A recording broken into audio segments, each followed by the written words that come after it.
on solid or not. Hopefully. Hey, and we've got a green signal, which is good. Hi, kids. Hey, everybody. Just adjusted my frame rate, hoping to make the video a little bit smoother. Let's see. We're gonna. I don't know if there's any audio we can pull from Trump's remarks at the Lady B at the G6 just now. I've got a little bit of it myself, but audio is too low. Good to know. Still hearing a hum. Apologize for that.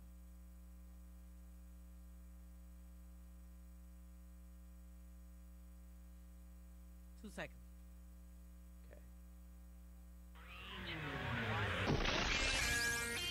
I have come here to chew bubblegum and kick ass. And I'm all out of bubblegum. Things are going to start happening to me now. Live exclusively for WCPT AM and FM in Chicago and streaming worldwide at chicagosprogressivetalk.com. Staying up and speaking out, here's Hal Sparks. All right, you primitive screwheads, listen up. To do the vibes. Welcome to the show, everybody. You know, Johnny Million is with us. How are you, Johnny? We haven't spoken on the air since our lovely get together in Andersonville, and that was awesome. And thanks for being there. That was delightful. And then you and I got to go and have a little bite at your favorite Japanese market afterwards. I'm not going to give it away because, That's right. like a Yelp review, it can, a well-known Yelp review can ruin your favorite place because then everybody finds out about it. That's right. That's why I literally have a Yelp, and it is always like all apps are always bugging you to like, don't forget to leave a review or check in. I'm like, are you out of your mind? Then everybody will know where I go. And secondly, my favorite place to go and sit by myself will now be, there'll be an extra 10 people out of the 7 million in whatever particular city. I'll find you. Yeah, that's right. That will dig it up. So I thought today, by the way, that our show was largely going to be about the fact that yesterday Mueller and his team brought 2 new charges against Paul Manafort, and Paul Manafort responded in court by calling those charges, and I quote, dubious. That was their ferocious legal defense. Their big pushback is these charges are quite dubious, which is one of my favorite words because it sounds like somebody is smoking weed and is a bit paranoid about what you're saying about them. Dude, I'm completely dubious right now. I'm way dubious. I'm totally doobie brothers about this whole thing right now. I'm totally.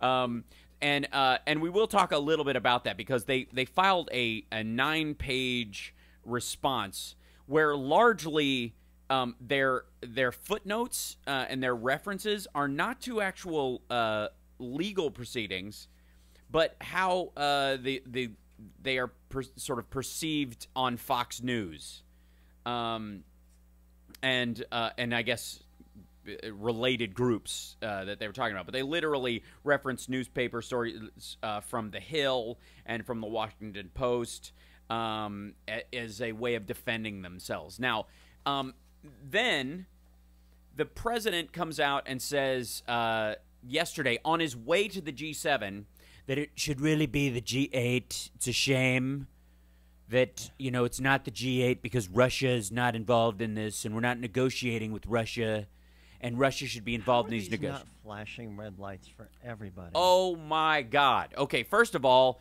the only thing that we trade with Russia on, or that the Europeans trade with Russia on that involve anything related to the the business of the current G7 is energy, essentially, is the fact that Russia has a lot of oil and natural gas, largely because Russia has a lot of land, a lot of unused land, quite frankly. And they can pilfer it all they want in the future. They also don't care about the environment on any measurable level at all. They could care less if a portion of their country is effectively unlivable due to leftover toxins from mining or things like Chernobyl. It's no skin off their nose because they have effectively the same land mass as China and India practically mixed together. And so if they make parts of it, effectively, moonscape, who cares, right? They'll just live in the other parts to them. And so they're very valuable to countries that need energy because they don't care what they do to their own land, right? And but effectively, they are in competition with us as an energy producer. They are in competition with every other country as an energy producer, and largely their reason for being involved in Syria is natural gas pipelines. And our competition with them over pipelines in those countries is that energy will leave those countries and travel to the world market through different routes, and we've always been involved in kind of in our involvements in the Iraq War, and our involvements with Afghanistan is effectively like an energy proxy war with Russia. This is, we've been, and because they have the desire to, flood the market with what they have and compete with us as a petrodollar, as a world producer of energy, and we've effectively been. All Cold War issues aside, we have been deeply involved in sort of a proxy energy battle with them for quite some time. Meanwhile, though, the president comes in yesterday and says Russia should be involved in these talks over tariffs and our involvement. Mm-hmm. There is no reason why we should be involved in in any kind of trade conversations with Russia on any material level. We don't look to them for any of the agricultural needs that we have. We don't look to them as a steel or aluminum producer, for example, for our for creating making cars here or anything like that. We effectively have no known reasons to trade with Russia on almost any level. They don't produce anything, especially manufactured materials. They're not. None of us are going, hey, got to get me one of those Russian washing machines. None of us are. There's no like, have you tried the new Russian TVs? Is there something about that? The new Russian version of Alexa that everybody wants to get. Alexei, I'm listening all the time. Just don't worry about it. Alexei, order my favorite Starbucks. I think, don't worry, it's already on its way. And sip it slowly. The drugs take better effect that way. Like there is nothing that we, or for all practical purposes, the rest of the G7 get from Russia on any material level. There literally is no value at this point. There is a value if you are an oligarch, if you are a money launderer, if you are a drug smuggler, if you are a gun runner, if you believe in might makes right, all these wonderful things that Trump seems to have such an affinity for, then you might want them sort of involved in this regard. But they literally produce nothing. There's an argument where Trump could be favorable and mixed up with China in his business dealings because there's a lot of money flowing through there. There are a lot of things that are made there that get shipped into the United States and all of the European Union. There's tons of stuff that's made in China just materially on a manufacturing level that's produced in level there. Right now China is lousy with concrete and steel. It's one of the reasons why they're building as much as they are within their own country. But to look at Donald Trump's affinity for why Russia should be involved in this, and then Trump decided to have this impromptu solo press conference before leaving for the bailing out of the Russian the G7 with a little bit of the tip of the hat, and we'll play a little bit of that on the other side of the break. But there's a lot to be said about why Trump has, obviously believes that Russia should be sitting in on these talks. on a personal level, none of it has anything to do with Russia's value to the rest of the G7. And then his effectively saying, well, for some reason, Russia was kicked out. Obama, could not, the reset, we couldn't figure out why. The reason that they did this because they attacked Crimea. Effectively, is their actions.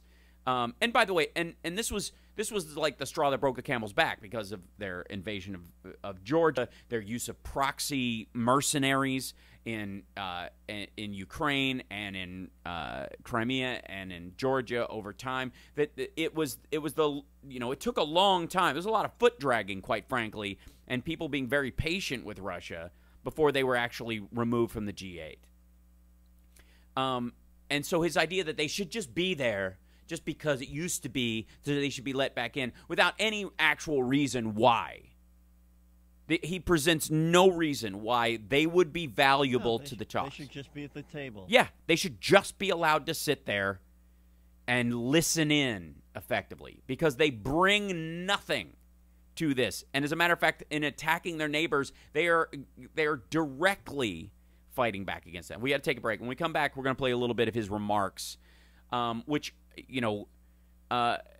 Malcolm Nance basically made the case that there are four elements of how you make an asset from a spy point of view, how you turn a foreign national into an asset, and that Trump has all four of the reasons.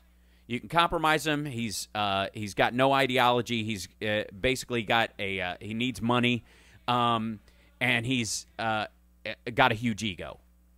All four of these apply to Donald Trump. And when we get back, we'll see how easily it applied to him. We'll be back. It's the House Sparks Radio program, Mega Worldwide on WCPT Radio, Chicago's Progressive Talk.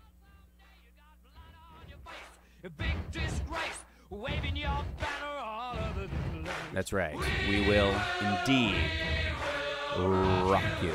Yes, this is true. I have to play that. I have to put the content disclaimer up when we have the music playing. And hi, chat room. I gotta pop this chat out. Let's see. Pop out the chat so that I can look at it and blow it up. Blow it up. Make it bigger. Let's see. Can I make the text bigger? Because my screen. There we go. Ta-da. Hey, everybody.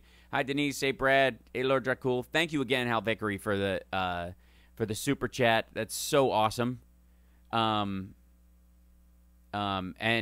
Carl, I'm glad your name isn't Alexi either, because Alessi would be very difficult to explain to somebody at the DMV.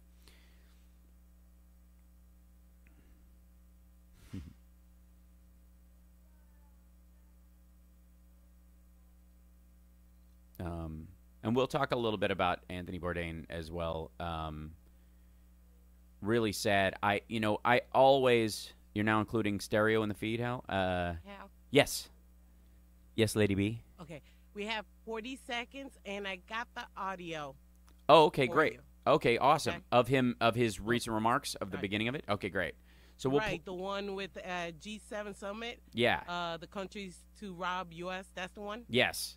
Like a piggy bank?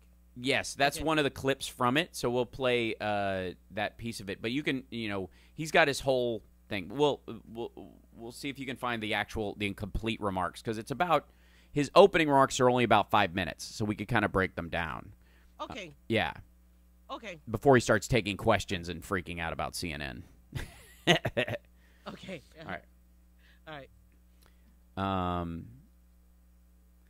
Carl, is the audio stereo? Is that what you're saying now? I hope so. Because I think it's better. Since there's two pictures of me, we might as well do that. I could have had a G8. That's funny, Rocky Mountain Mike. There you go. I agree, Tom. There probably is a backstory. This is Tom Hartman, and you're listening to the Hal Sparks radio program, Mega Worldwide on Chicago's Progressive Talk, WCPT. This is true. Welcome back to the show. So, Johnny, did you see or hear the Trump's remarks coming in this morning? No, I was listening to some of yesterday's news on podcasts from MSNBC. Right. Well, and it just I was being I know there's crazy news this morning, but hearing him, I've forgotten the name of the woman that Kim Kardashian got pardoned. Yeah, I would have to look that up myself off the top of my head, just because I don't take seriously anybody he's doing this over. This is effectively just disassembling the pardon process. He's basically creating, this is a smokescreen for his future pardons. And right now he's oops, did you lose me there for a second? What was that? No. Oh, yeah. Say again? Can you? Yeah, I can hear you. Can you hear me? Yeah, go ahead. Oh, okay.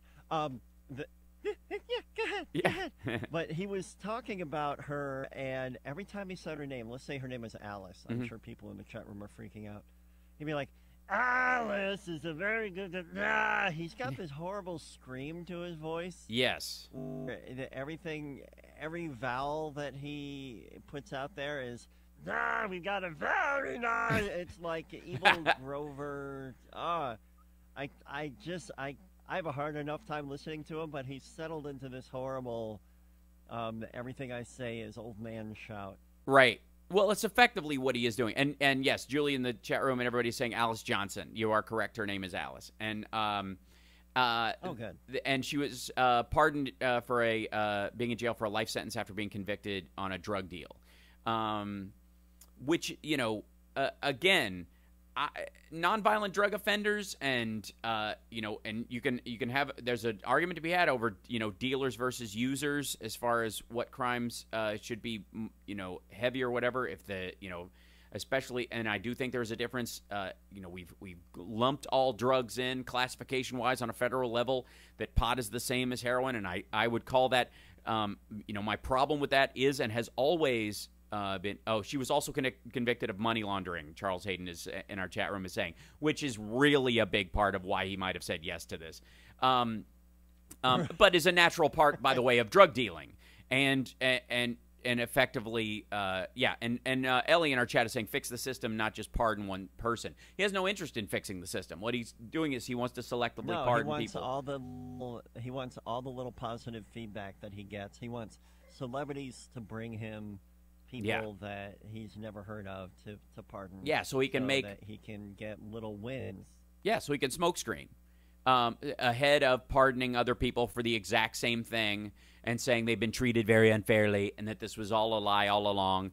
And they are literally, and then even asserting in the same statements that he could pardon himself, but he doesn't have to because he's didn't do anything wrong. Yeah, I didn't do anything wrong. Okay, first of all, let's be abundantly clear. No matter what people say about the dance back and forth, about this, whether there's legal ambiguity about it or any of this, that is all 100% nonsense. It's nonsense. The president cannot pardon himself. He cannot. I don't care how much back and forth there will be. The ultimate decision that comes, if it goes all the way to the Supreme Court, will be guaranteed 100% that the president cannot pardon himself. He can leave office and be pardoned by Mike Pence. He cannot pardon himself because effectively that would create a monarchical rule of law in our country, which is antithetical to the entirety of the Constitution. It will be found unconstitutional. I don't care what anybody says. Go back and anybody who even postulates ambiguity on this is effectively just blowing smoke to either protect themselves against the wrath of Donald Trump or because it's wishful thinking. But the idea that the president can pardon himself is madness, is un-American, is antithetical to our rule of law, full stop. I don't care what anyone says about this. Let's be abundantly clear. And I will stand by this assessment till the end of days. Because without the ability for our rulers to be held accountable to the rule of law and not to be able to pardon themselves, effectively undermines our entire system of government. It is garbage. anybody who states that there's ambiguity about the president being able to pardon himself is full of it. Like I said, they are either protecting themselves against the wrath of Donald Trump, or that it is wishful thinking on their part that they believe that somehow the president should be able to. Yeah, it's nonsense. It is unequivocally garbage. Anybody who says that is selling something. It just I cannot say that with enough fortitude. It is absurd. Yeah, and people in our chat room were saying, yeah, you better tell Rush Limbaugh that or whatever. Rush Limbaugh is selling something. Rush Limbaugh is a salesperson. Rush Limbaugh is to the Republican Party what Jim Baker is to Christianity. They have nothing to do with the essential concepts or ideology of the founding ideas on which they are doing. They are simply salespeople for a variation of it, and they make money being a salesperson for that. So, because if they actually believed what they were saying, they wouldn't be selling, Jim Baker wouldn't be selling doomsday food, because no man shall, according to the book of Matthew, no person will know when Jesus is coming back. So anybody who sells something like doomsday prepping food based on the idea that they know when Jesus is coming back is a liar and is using Christianity as a sales point. That's fundamentally obvious. And anybody who would use their cleaning lady to purchase large swaths of oxycodone and Oxycontin and travel to, basically sex trafficking sites within the Dominican Republic with a bag of Viagra and painkillers and get in trouble for it is not really aligning themselves with the founding ideas of family values, let's just say. So, and it should come as no surprise that these two groups of people are selling the Donald Trump concept of he can pardon himself. He can't. He won't. He can't. He's not going to. He might try. It will fail. Full stop. Okay, so let's play a little bit, though, of his, if we can, Lady B, of Donald Trump speaking. I've never heard you go off that hard. I'm sick of hearing the ambiguity about it. I'm tired of it. It's absurd. I feel like, I forget which. It's Goldblum in Independence Day. No, it can't be done. He's like, when he's interrupting everybody, like, stop it. You can't do it. It won't be allowed. It's wrong. It's true, though. And Amos in our chat room is saying, if you're going to pardon yourself, don't do it in public. I don't think he thinks he really can. I think this is a shot across the bow that he will rupture the entire system if he tries and fails.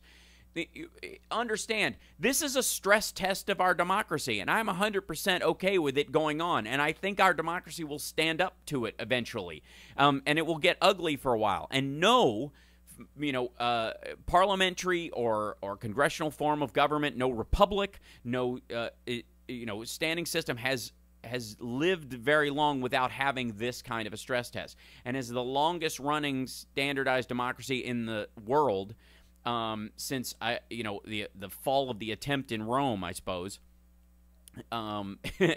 is we're welcome to this kind of stress test eventually. It's I don't like it, and it might be a rough spot certainly in our country. I don't like it either. Yeah, well, I'm glad we agree on that, and we've already talked that out there. I'm not enjoying the stress test. It's too stressful. I'm not enjoying any of this. It can't be allowed. No. It can't be allowed. I just want to talk about shark attacks again. Yeah. When we all look forward to the day when I'm joking about we do a joking version of I Love the Trump Years, and we can just make fun of it because it's in the rearview mirror. It will involve a crash in 2020 more than likely. Understand that a lot of what he's setting up about tariffs and all that kind of stuff, when he's saying, we don't have time to start playing this now because we're already up against the break because of my rant about this nonsense that he can pardon himself, which is nonsense. Understand it is garbage. Nonsense. Just one more time. I'm tired of it being said unequivocally. End this goofball conversation about can he pardon himself? No. Let's take a break. When we come back, we will play some of the audio from this because I want to break down what he said and all the other stuff. We will be back. It's the Hal Sparks Radio program, mega worldwide on WCPT Radio, Chicago's Progressive Talk, with 100% more. Johnny Million. Follow us at JMillion and at Hal Sparks on Twitter. And, of course, go to halsparks.tv and join in the chat room right now. We are live on YouTube. We'll be back.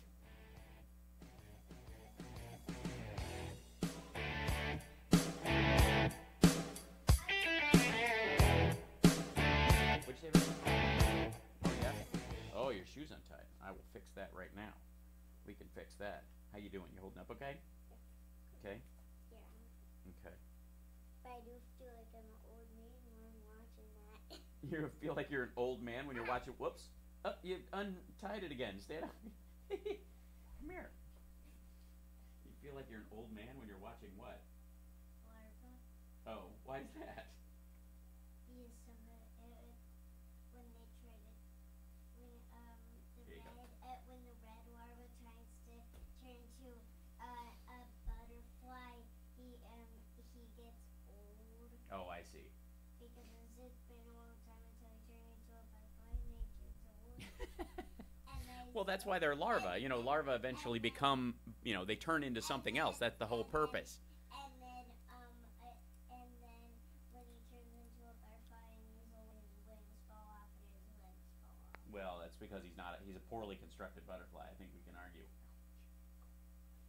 Give me a kiss. Here, come here. Love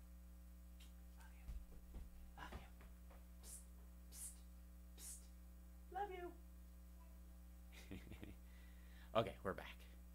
Hi, chat room. We had a visit from the shoe tying fairy.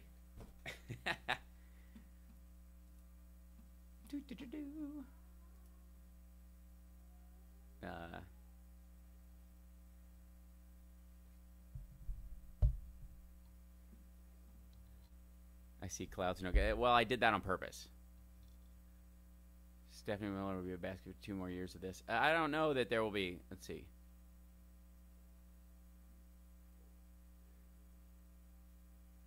Which lady are we talking about? Alex Jones will pardon Trump while wearing a tinfoil hat and yelling about his projects about how Trump is our savior against 2000 lizard plan, turning the freaking frogs gay. That's probably true. Yeah. I don't touch my apartment sprinklers at all. What conversation are you guys even having? That's hilarious. Let's talk about kitties and puppies. I'm very excited to be to back where like getting back to a stable view of the world where we're progress may happen a little slower, but at least everybody's life isn't upended every other day. The world is filled with dumbasses. I disagree. I think the world is full of good people, and there's a 30% element of dumbass that fills, that spackles the gaps that we should fill through natural growth. Stephanie Miller hasn't stroked out yet. It's a miracle. Well, it's true. When Hal puts the clouds up, I always feel like using the law. Can't listen to Steph because she's 30 seconds. The lady in my apartment building tripped off the fire alarms by hanging a hanger on one of her sprinklers. Oh, good Lord. That old chestnut. Yeah, 30%. It's the Trump base. Absolutely.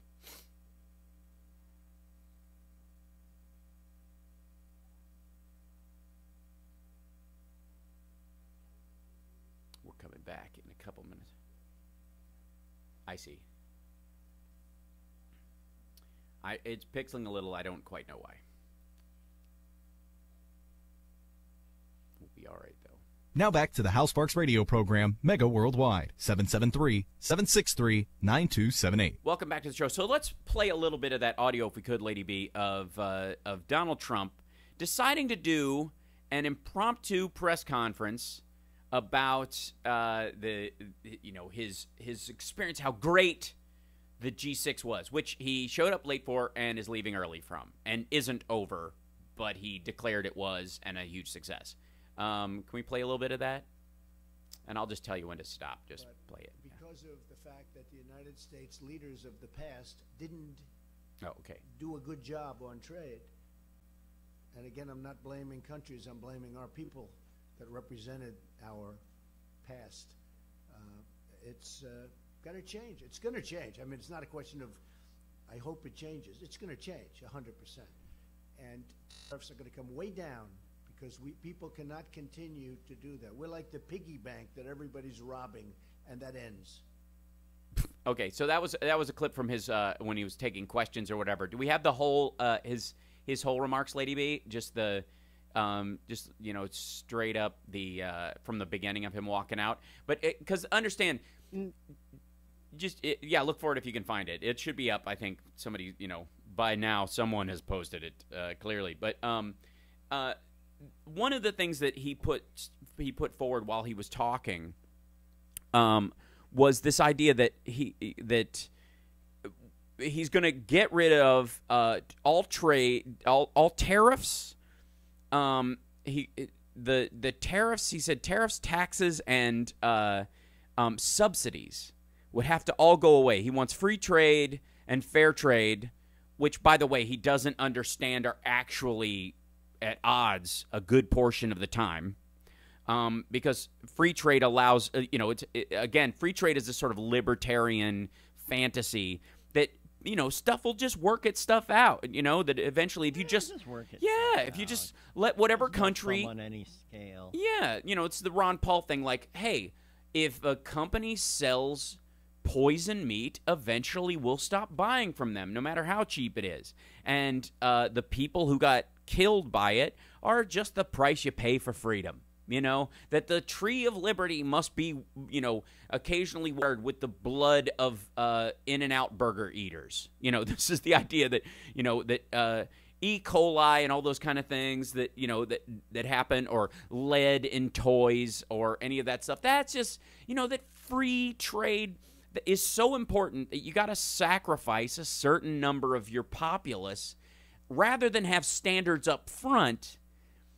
Just let them dump stuff into the market, by the way. And by the way, this is the imposition of, Trump Tower is built with Chinese steel. Most of his buildings are built with Chinese steel, and this idea that he's going to put a tariff on Chinese steel coming into the United States, while, by the way, no longer really building stuff in the United States. Trump is now building most of his stuff overseas, and he is using Chinese steel in those buildings.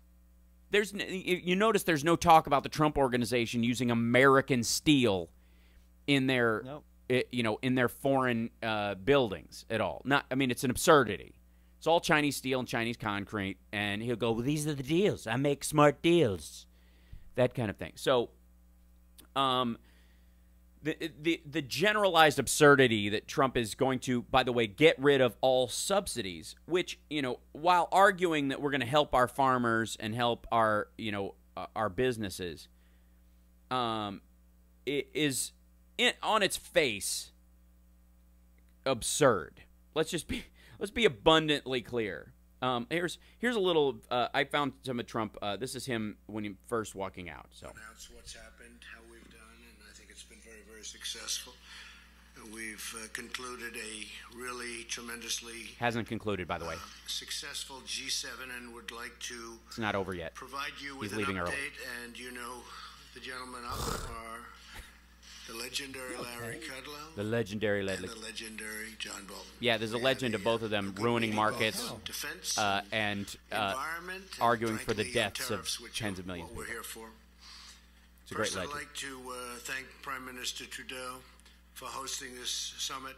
It has worked out to be so wonderful. The people of Canada are wonderful, and it's a great country and a very beautiful country, I might add. Beautiful country, Canada. If you didn't know, it's attached to the United States. A lot of people don't know that. At the top of the list was the issue of trade. Very important subject because the United States has been taken advantage of for decades and decades, and we can't do that anymore. We had extremely productive discussions on the need to have fair and reciprocal, meaning the same.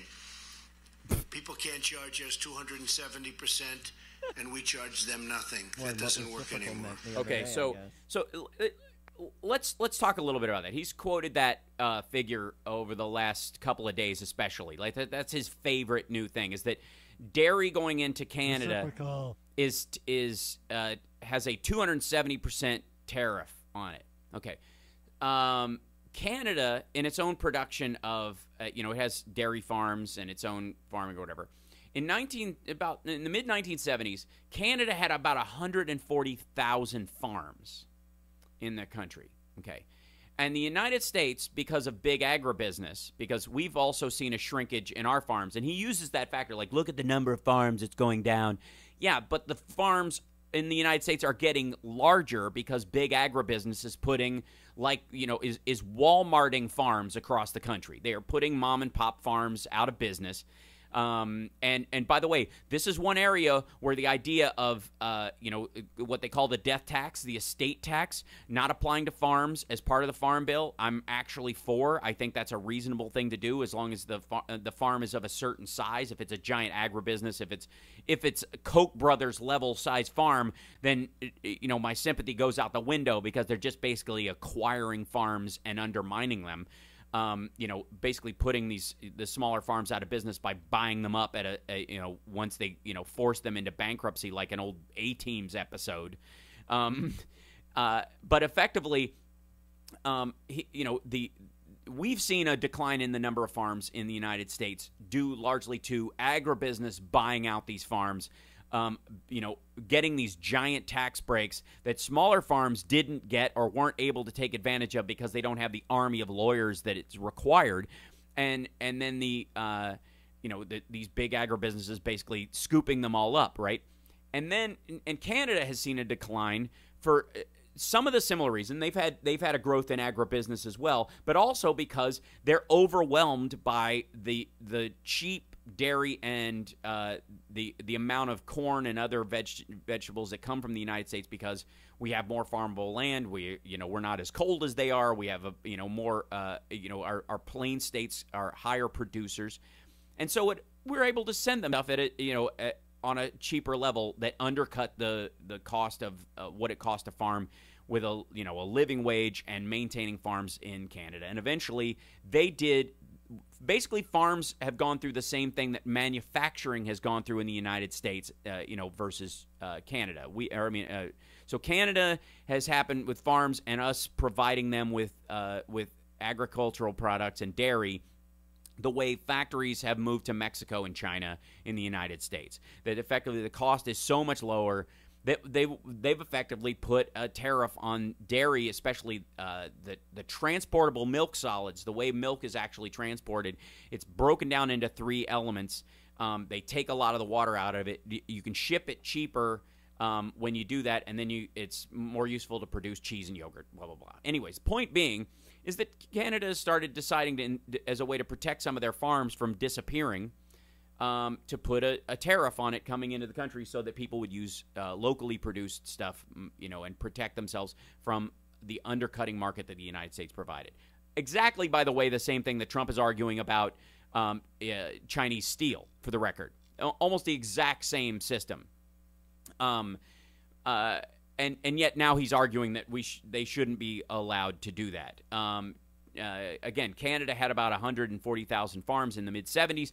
They now have less than 20,000 farms.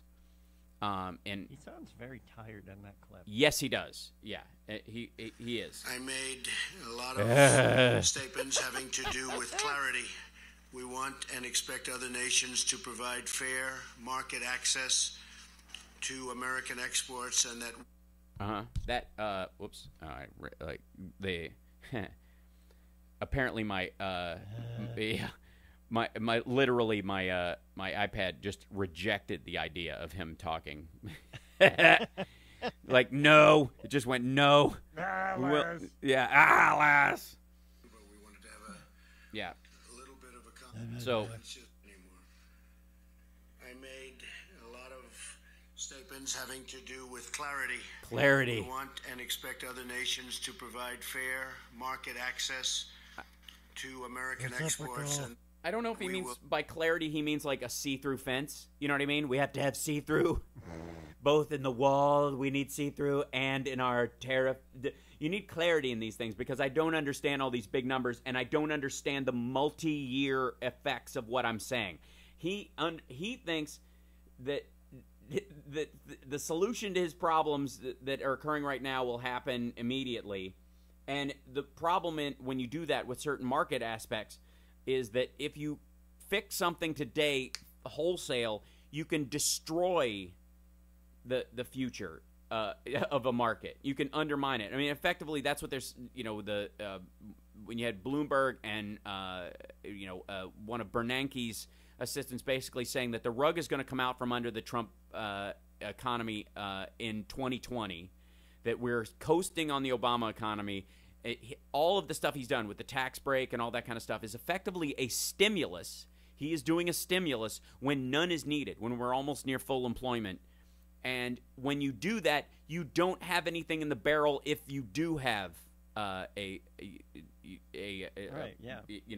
on, if you have a problem. What corrective action do you take? Yeah, exactly. You've got nothing left. So hold on. Let's take a break. We'll continue with it on the other side of the break. If I can keep my iPad from revolting. I think my iPad is now part of the resistance. It is. I can't. It's just wearing a pink cat hat, and it's holding up a sign and going, "I will not. I do not. I cannot." We'll be back. It's the Hal Sparks radio program, Mega Worldwide on WCPT Radio, Chicago's Progressive Talk. We'll be back with this and Paul Manafort's new indictments after this.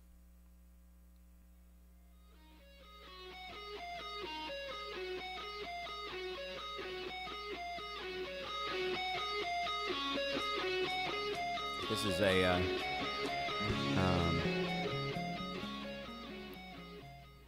there we go. Yeah, iPad said nah. That's right, Amos. The iPad is Chinese. I expect it would comply. Well, the circuits are cut there. They're not designed there, though. That's the thing.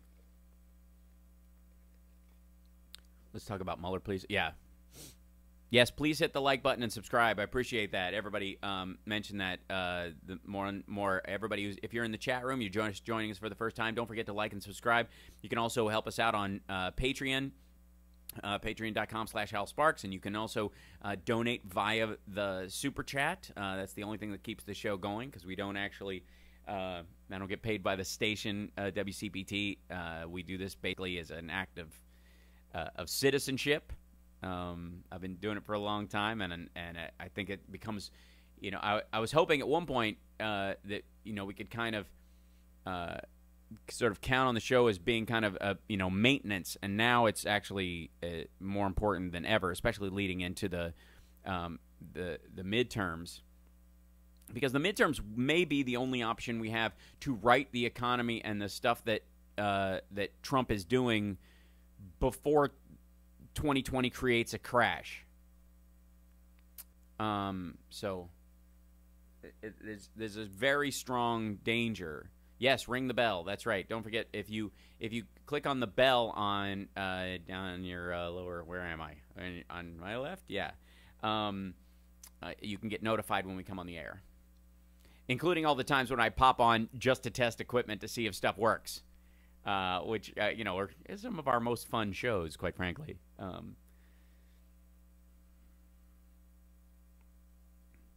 Lady B, 30 seconds. Thank you. This stream on CPT is being wonky, according to people. Yeah, that's what we're trying to reset it now.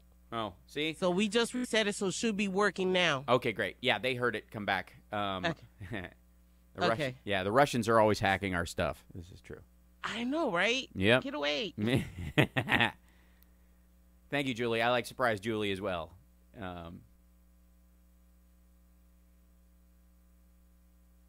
That's right, Carl. What the hell is going on with the world? I got news for you, JG. It's kind of always been like this. Can't take it for granted. This is a...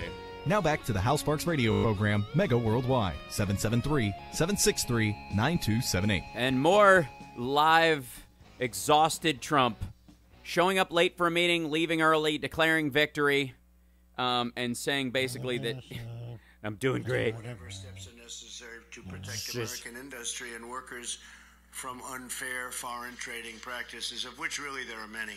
but we're getting them straightened out, slowly but surely. We also discussed the issue of uncontrolled migration and the threat that it poses to both national security and other groups. And okay, so that's the Bolton part of this conversation. By the way, the legendary John Bolton. Understand that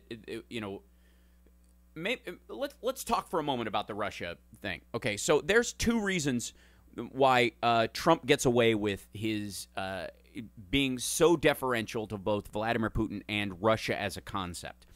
On a Putin level, Trump is doing this for monetary reasons, and he's doing this to protect himself largely from compromise, is my belief, and I think the belief of a lot of other people, because there's no other real logical reason except that there is an element of Russia that a large swath of the Trump voters, especially your Confederate fans, your supporters of white nationalism, big chunks of the alt-right are and of course we find out this week that this a lawyer in Tennessee that helped run Marsha Blackburn's re-election campaign. I don't know if you saw this, John. This guy Klein Preston is one of the guys who's responsible for getting Russia and the NRA together. This guy helped coordinate money coming from Russia to support the NRA, and that money got shoveled into not only the Trump campaign, but lots of other Republican campaigns as well. And it will be of no surprise to anyone that since this guy ran Marsha Blackburn's re-election campaign, that some of that money ended up in her coffers. I fully expect that story to come out. Now, why is it that both the NRA, a big chunk of evangelicals, white evangelicals specifically, like this kind of the Jim Baker end times crowd, and Donald Trump and his supporters, why is it that they are so comfortable with Russia, okay, at this point? And the easiest one, the obvious, I think, easy one, is that Russia is effectively a white ethno-state.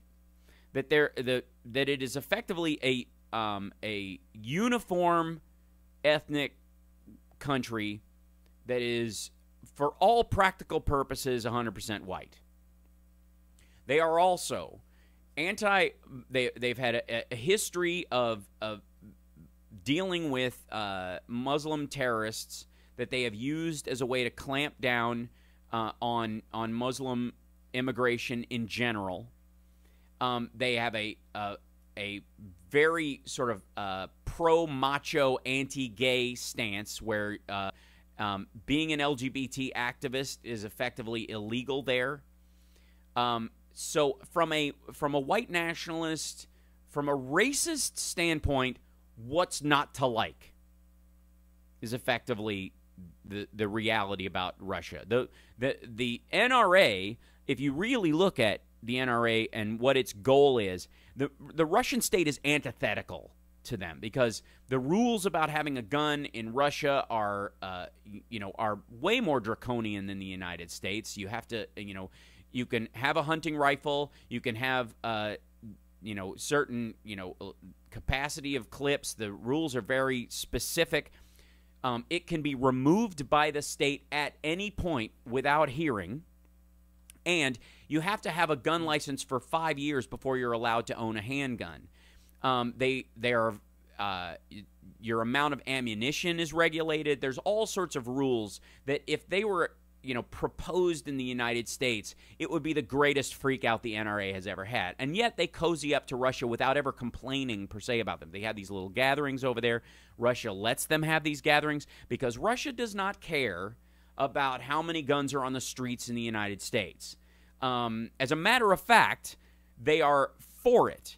Gun deaths in the United States are yet another reason why Russia can go, see, this is why democracy is bad. This is why freedom is bad. It is better to have the kind of controls that we put in place. And thank you, Julie, and thank you, Lord Dracul, and thank you, Sixes, for your super chat, and Carter360. Bless you. Julie, you are far too generous. That is lovely. And, of course, the other guys, thank you so much for your 666 donation. We will continue our effort to buy 666 Fifth Avenue.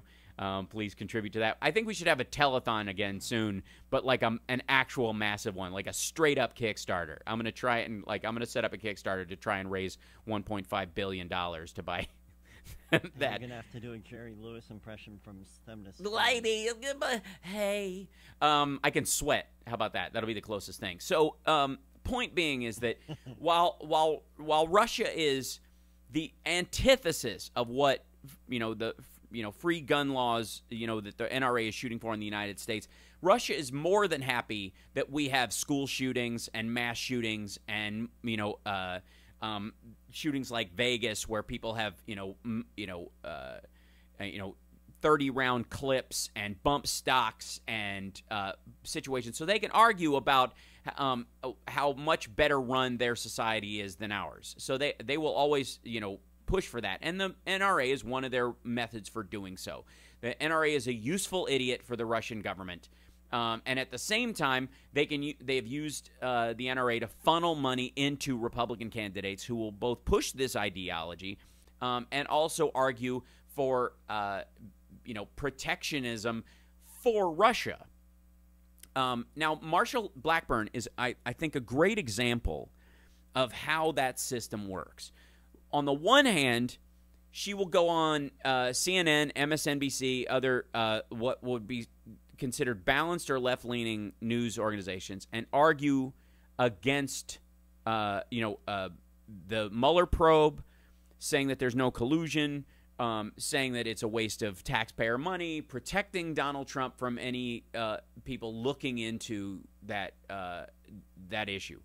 She'll basically say there's nothing to it. And then she'll go on Fox News and say Russia is not our friend. Now, she won't call for any active measures against Russia. She will simply say kind of a loose, balanced argument against, being too cozy with Russia. That will amount to nothing. Understand this. There is no legislation behind this. There is no effective push in counterintelligence, protecting ourselves against Russians involving themselves in our elections. None of that. There's no material pushback against them. Simply that they're a bad actor on the world stage, and that's it. So that Fox viewers can say, well, she has a balanced view against Russia, much the same way that Paul Ryan does. Understand that Paul Ryan is one of the people who, according to the Dallas, I think, Daily News, received part of that $7.6 million from the Russian oligarch that was funneled through the RNC to Republican races. It might be one of the reasons why he is not running again. There's a myriad of reasons, not the least of which is that he will lose, but also the fact that he was, if he couldn't stand up to the scrutiny effectively. And so,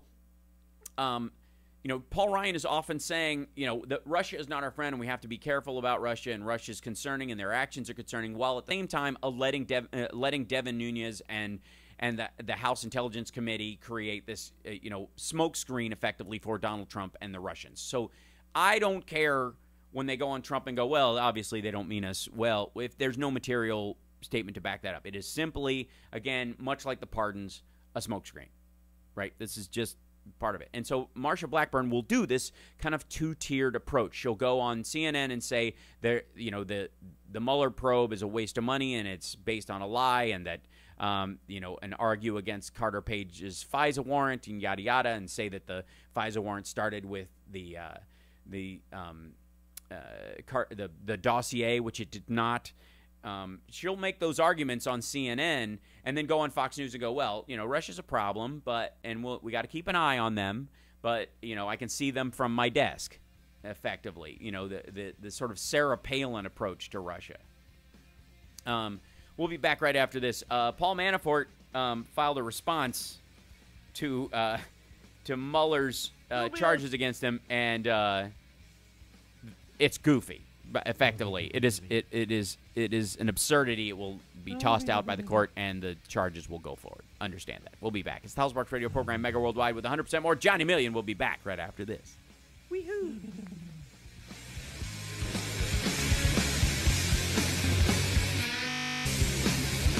The dance remix. All right. There we go. This is it. Hold on. Be right back. Talk amongst yourselves.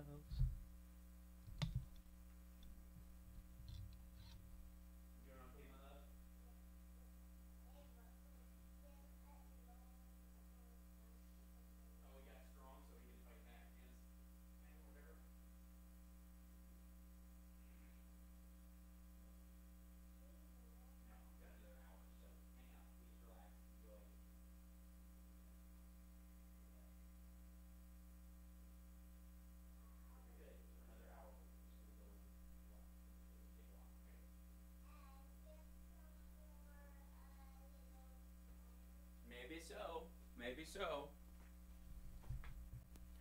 Hi, chat room. Sorry. Could go do a little check on the boy. Actually, just an excuse to leave the room and go give him a kiss. Hi. So, yeah. There you go, chat room. I'll give you a topic. Discuss. Right. There you go. And scene. There we go. Let's see. I'm going to scroll back through you guys. Let's see. I can see the building from my apartment. I never lived in the city property except for 2 years. Scout worker lived in. Okay. Corporate greed. Comcast ships routers with phone jacks and no battery, no power, no home, no service. Let's see. I have some home improvements to make. I'll see you later. Okay. Hopefully it all works out. Marshall Blackburn. It's Marsha Blackburn.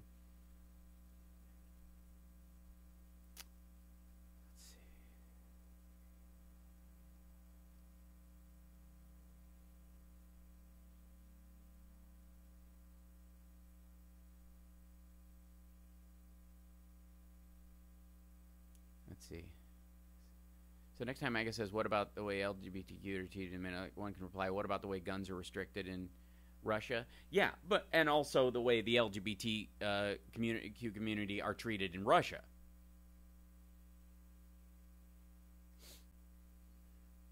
Yeah, I'd love to see an open carry protest in Russia. Can you imagine? What the heck is going on with my digital face? Omar buffering. Sorry. Pixelated. Oh, yeah, there it is. Yeah, it seems to be jumping back and forth. I'm not quite sure what the issue is with this. 300 KB.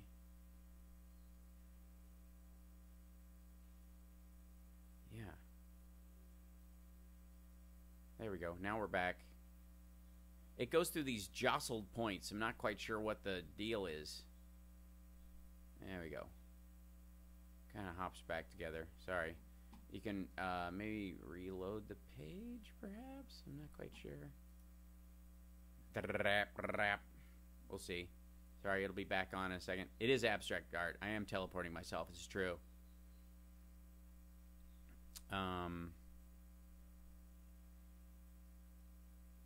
There we go. Okay, almost. We were almost back for a second. So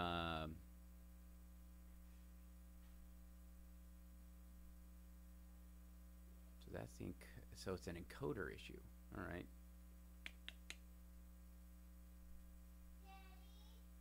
Yes, my love.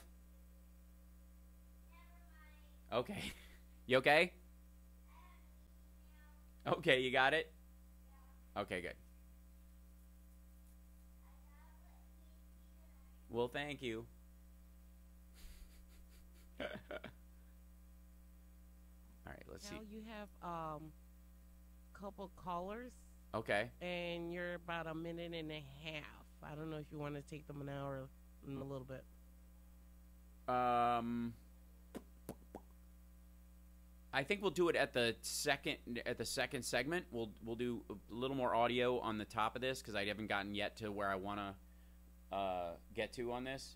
And then my internet's like acting crazy too, so I've been trying to. Yeah, something's wonky because mine's weird too. We do it. Are we suffering a denial of service attack? Is that what's happening? Are we being, you know? I think so. I don't know what's going on. I'm losing my hair again. I'm gonna have to move someplace that has a fiber optic line, you know, like Skywalker Sound, just directly there. Yeah, so it's interesting that that was that ruffle with the CPT stream, and I'm getting it here, and other stuff. It is curious that something's wonky. Sunspots. That's what WWS thinks. That's not a. It's actually very quite possible.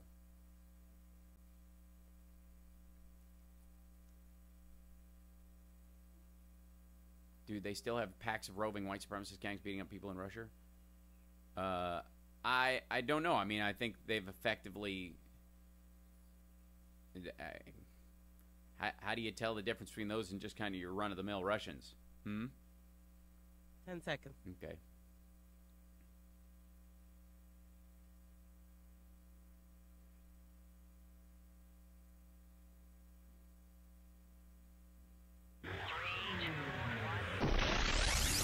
Great, Terry.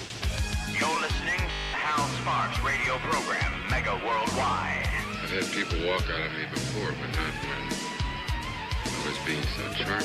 Video streaming at halsparks.com. I don't care for you or for the putrid sludge you're troweling out. Damn fuss-faced little pimp stick. True progressive talk. Might be a good time for you guys. Welcome back. According to our chat room, we're trying to force our way through some coronal mass ejections. You know, clearly something messing with our ability for computers to function well.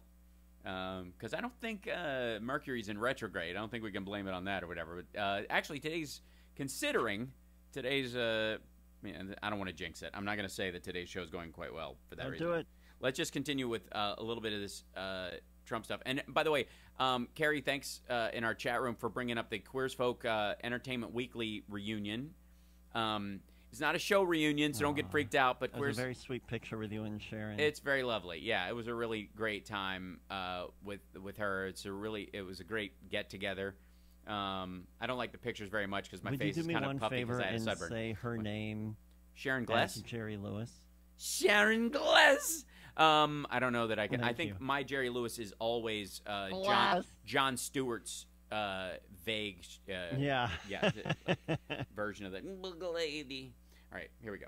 Countries and our citizens and quality of life. We're committed to addressing the migration challenge by helping migrants to remain and prosper in their own home countries. Okay, so that's the Bolton thing I was talking about, and the white ethno-state concept watch for this to be the messaging that will come out of the right over the next 6 months. Is we're not denying refugees status in our country. We're focused on making their country safer for them to go back to. Now, the problem with that, of course, is that will directly conflict with the non-interventionist, isolationist policies that Trump wants to instigate, right? He wants us to not be involved in other countries like Syria and the like. That stuff just happens there. That's their problem. They have to deal with it. And why should we be bothered? Well, one of the reasons why you do that is because on behalf of yourself and your allies, you stop giant groups of refugees storming out of a country that's burning to the ground by helping them, stabilize their economy and their government. Now, there's lots of very murky arguments about whether or not we should be doing that and all that, and to what extent, right? Huge elements that huge. Huge. Totally, very complicated. My eyes glaze over about 2 seconds in, but whatever. We need clarity, meaning I need them to explain it to me with puppets. No puppet, you're the puppet. But I like puppets. It's much funnier. I don't like reading, so give me something, a graph with my name on it really big and a puppet telling me why. So, but they watch for that to be the argument about why we're not being cruel to refugees by ejecting them from the country. We're trying to stabilize their countries. And then that military buildup that seems to be out of the blue that Trump has been doing, you'll see the reason for that is because while we argue to move out of South Korea on behalf of North Korea, which, by the way, won't happen, but while that argument is happening, we're going to be drawing down in South Korea, so we'll have the resources to put them in El Salvador and around Syria and parts of Africa, and we'll watch us start to build up covertly at first and then overtly in these areas where there's giant refugee groups coming out, and in some ways paying for the groups in those countries that slaughter lots of citizens. As we have done in the past, we will do it even worse. It's just monstrous. But the idea, this is the story that they're going to tell you. So, wide array of national security threats were addressed, including the threat of Iran. The G7 nations remain committed to controlling Iran's nuclear ambitions. With or without them, those ambitions are going to be controlled, along with efforts to combat terrorism and extremism and those who spread this deadly ideology. Okay, first of all, this is the... he sounds miserable. Yeah, he's confused and tired, and he hates sitting in meetings, and he doesn't understand what everyone else is saying, and he feels dumb. So he had to go talk by himself to feel smart. Effectively, he's going out to prove that he's smart by himself, because in a discussion he sounds like a moron. And he knows this, and it's embarrassing to him. So he has to go out and rebuild his ego by having a rhetorical conversation. That being said, in this conversation, he's hold on, I have a visitor. Everything's good? Yeah. Okay, cool. Well, thank you. Look at that. My son came in to just tell me I was doing a good job on the radio. Isn't that lovely? Love you. It's adorable. Love you. Whatever. Yeah, love you. The point that Trump is making there, he throws in this dangerous ideology thing at the tail end of that. I don't know in that context how he doesn't just mean Islam. I mean, he'll say that Iran is supporting terrorism and the like, and maybe he'll softly go, "That's not what I said. I was talking about the terrorism they support through the Muslim Brotherhood and blah blah blah, and and Crooked Hillary." But I didn't mean Islam. I mean, they're obviously most Muslims when they come here, they're bringing crime, they're rapists, and some of them I assume are good people. So, yeah. Here's this. 7 are bound together by shared values and beliefs. That came out loud and clear. Each of our nations is totally unique with our own people and our own sovereign obligations, but we can coordinate together and achieve a common good, a good for all of our people, all of our nations. We're linked in the great effort to create a more just, peaceful, and prosperous world. And from the standpoint of trade and jobs and being fair to companies, we are really President Foster Brooks. I think they are starting to be committed to a having much an more affair with your fair trade wife. situation for the United States, because it has been treated very, very unfairly. And I don't blame other leaders for that. I blame our past leaders. Wait, there was no reason good. that He this wants to blame should have Obama, happened. but wait, listen to Last this. year, they lost 800, we as a nation, over the years, but the latest number is $817 billion. We buy more stuff than other countries. We have more money than other countries. We are a rich and prosperous nation, and we always have been. And for a very long time, especially when the economy does well, we purchase a lot more stuff from other countries than they purchase from us. He calls that losing money? For a couple of reasons. One is the stuff that the United States produces is largely something that rich countries buy. So when we don't sell as much kind of plastic crap as China does to us, for the record. Like a lot of the junk we buy is small, and it adds up over time.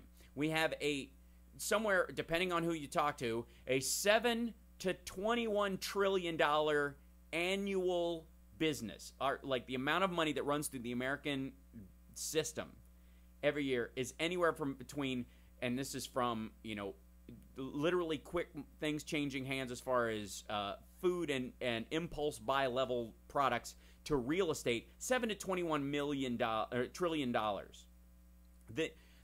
The California economy is the 5th largest in the world. Los Angeles itself is like, I believe, the 8th. Of course there's a trade deficit. Of course we're buying more things from other countries. And when you stack in, by the way, Canada and France and the like, and saying we have a trade deficit, and attaching that to the trade deficit we have with China, where we basically use it as a manufacturing base to construct most of the stuff that we sell to our own citizens. When our own companies use China to do this, it's an absurdity. So, on trade, that's ridiculous and it's unacceptable. And everybody was told that. So I told blame them. I blame our leaders. Wait. In fact, I congratulate the leaders of other countries. I'm playing us as suckers. So crazily being able to make these trade deals that were so good for their country and so bad for the United States. But those days are over. In just a few minutes, I'll be leaving for Singapore. I'll be on a mission of peace, and we will carry in my heart, we're going to be carrying the hearts of millions of people from all over the world. We have to get denuclearization. We have to get something going. We really think that North Korea will be a tremendous place in a very short period of time. Yeah, totally. And we appreciate everything that's going on, and we appreciate the working together with North Korea. They're really working very well with us. So I say, so far, so good. We're going to have to see what happens, and we're going to know. By the way, we've gotten nothing from them. They've gotten a meeting they've been seeking for at least the last 25 years, but certainly the last 50. They've gotten their government recognized as the official government. All these minor things that don't seem to matter to Trump at all, but actually do matter on the world stage. The border between them and China, as far as business and trade, is becoming more porous by the day. We've effectively dismantled sanctions insofar as them being able to trade with China. That's already started. There is no getting that toothpaste back in the tube, and effectively they have given us nothing. Except for his weird fake cred that he's pulling this off just by not understanding that he shouldn't be doing it on a whim. Well, and also, North Korea has given this illusion that they ceased their testing of nuclear weapons. Right? We're no longer testing. Never mind the fact that you don't have to test now that you have one working. Right? We don't test nuclear weapons either. We just build them. The United States hasn't tested nuclear weapons in that regard, since the late 60s. We haven't tested a nuclear weapon because we just make them. North Korea doesn't have to test anymore. They just make them. They blew up their test site because and one of the reasons why they are not interested in furthering their nuclear program is because they blew up. They created an earthquake zone underneath the area where they were testing. They basically ripped a hole in the tectonic plate, essentially. At least they think so. So they blew up the site where they were doing that because they're not going to use it again. It's a PR stunt. Anyways, it's absurd. When we come back, we're going to take your call. 773-763-9278. It's the Hal Sparks Radio program, Mega Worldwide, on WCPT Radio, Chicago's Progressive Talk. That's right.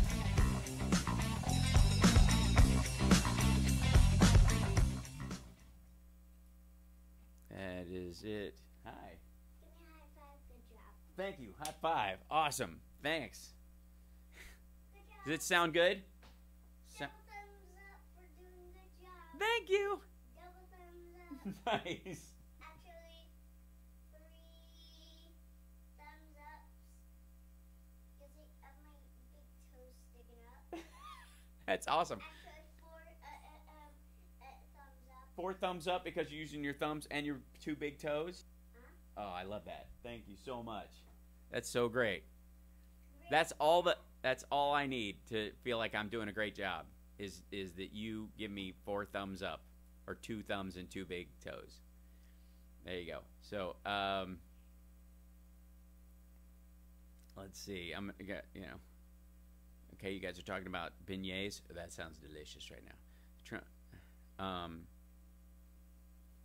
A PR stunt that Trump fell for, hook, line, and sinker. No question. The test site blew itself up. I would argue that that's sort of true, that they were basically imploding the site to bury all the nuclear waste that they created, that it was, they didn't, you notice they didn't let anybody come in there with with Geiger counters and test it beforehand. Let's see, is this, yeah, okay. So, still battery power going in there. No commercials on WCPT and no YouTube feed. No. Oh. There's no commercials on CPT. Lady B, there's no commercials going out over CPT. Just so you know. We've got dead air, I think. Okay, thanks. Yeah, I think it's just because, which is fine if they're listening to me, but yeah, I think we want commercials. Might help us pay for the show.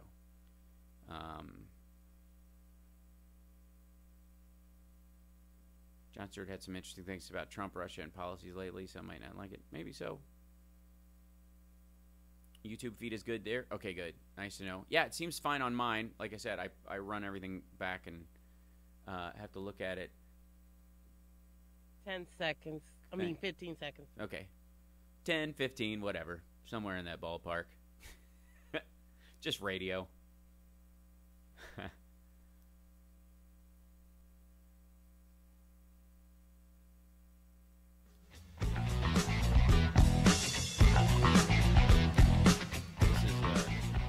Now let's get back with Hal Sparks' radio program, Mega Worldwide.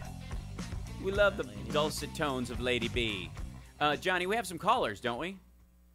We got 2 callers. Look at that. Well, let's get to them. Who do we have first? Well, on line 1, we have Robert from Florida, Russia. From Florida, Russia? On Russia? Florida on Russia? Or is there a place called Florida, Russia now? Where I'm hoping both. All the old white people from Florida have now moved to Russia and been convinced, like, this is so lovely. It's real. It's not as warm as it used to be, but everyone speaks Russian. I don't think they can hear each other. It's not Miami. I can't hear him. No, I cannot. So, there he is. Now I hear him. Robert, I can hear you. Yeah, I can hear him. Hi, can you hear me now? Can you hear me now? Yep. All good. Hello? Phone. My phone's terrible. Nope, we hear you. Tell him, Johnny. I can hear him. Let him know. Yeah, you can be heard. You could be heard. Yes. Go ahead. I can hear you. Until his foot, right after he said my phone's terrible, he vanished. He got disconnected. See, this is fun. Yeah. Okay, let's go to the second caller. All right, let's do it again. All right. We bet you can go twice as good as Robert Russia did. Very possibly. Hal? Yeah. Lee. Hey, go ahead. Hal, can you hear me? Yes, I can. Say yes, John. Darn it. Yeah. No, I can hear her. Tell her. Let her know. Yes, you can be heard by Mr. Hal. We can hear you. Yeah, go ahead. Lee. You can't hear him. Yeah. But boy, does he hear you. Hal, listen, I listen to you all the time. I watch all the major media, MSNBC and so on. But what I think we're all missing, we're kind of in a narrow lane here because we're missing something that explains a lot. And I'm not saying that all of this stuff is true, but the media has got to start talking about conspiracies, the actual content being. I mean, we have to deal with people who are influencing, who are further out than Alex Jones, because the content is very compelling and it's multiplying. Platforms or the people who are doing this multiplying astronomically. Yeah, I on YouTube and the internet and. Right. With all the I don't think you're wrong. I don't think she's wrong. Trump right. It seemed to be playing a part in it, in that he is taking the Illuminati, the globalists, the people who are the Kabbalists. He's taking them apart, and that's why they're willing to accept. And I think we need to actually deal with the specifics of some of these conspiracies, you know, like, and they who knows? I mean, it usually involves some kind of hyperdimensional, extra-dimensional stuff. Yep, lizard Russia people. has been in this mode since the 60s, studying all about its UFO programs and extra-dimensional experience. They've been into it, so I think people who are following these conspiracies see Russia as an ally. So they're not. Oh, no question. Maybe Trump is not in. Yeah. Although I think he coded something special when he said he wanted to start a space force. Yes, Hello? the Space Force, right? He's signaling Right. a lot of these, and they are a large number. Which I was effectively, I agreed with because I thought it was like a lab rat He was signaling to them that he's into their thing. I don't know whether he really is. I don't know, but I think he's saying something to them. And Hillary a little bit with her Area 1 stuff, and Podesta also has a lot about those. I'm losing her a little bit. We're running a really narrow lane. Your phone has been cutting out, so let Hal respond. To what you said so far. Yeah, Thanks so much for the appreciate call. the call. Yeah, let's there was. I thought it was my feed to you guys, but I think it was actually her phone in that regard. But the point she was trying to make is that basically Russia has been cultivating the conspiracy theory crowd, because and fomenting all that kind of stuff to sort of undermine any kind of logical, scientific, intellectual conversation, fuel this anti-elitism ideology, this anti-academia ideology. And you do that, by the way, you don't do that solely through one direction. You do it, you feed both ends. And that's where you find out that Russia on Facebook was... Yeah, well, they were, Russia was funding Black Lives Matter groups, like fringe groups of the fringe groups of activist groups would create an activist group to deal with a real issue like Black Lives Matter. And then, like every circumstance, you have an ancillary group that purports to believe what the main group believes, but pushes a more extreme kind of crazy version, which basically does something twofold. On the one hand, it undermines it. It fights against a system. It says basically by saying we support Black Lives Matter or we support LGBTQ rights or trans rights or what have you, and we think that the system, the American military, the government system, whatever, all the parts where having a democracy where people have a voice that I might have a problem with or that don't like me is in and of itself, quote unquote, problematic, right? Which is a reasonable argument to have depending on what your solution is. When the solution is maybe the best thing, maybe freedoms aren't the best way to go. That's the side that's where they take it. They'll take the start of we need more trans protections, we need more protections for groups, marginalized groups in the public.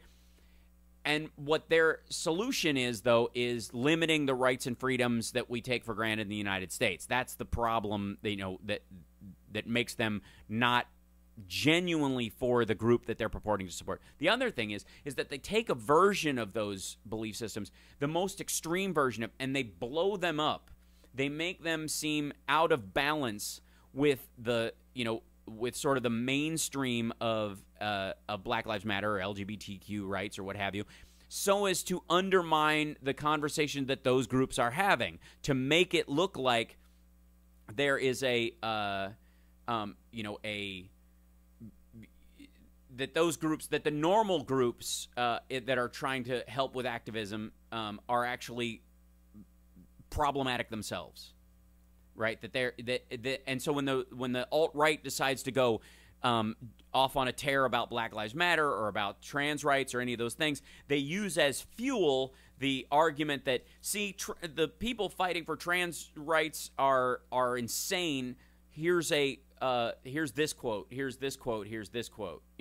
And those quotes come from the radical groups that are outside the mainstream of those thoughts that are basically fomented by Russian money is effectively that. So, and this is not an uncommon practice. This is something they've been doing for quite some time, and it really does help create an artificial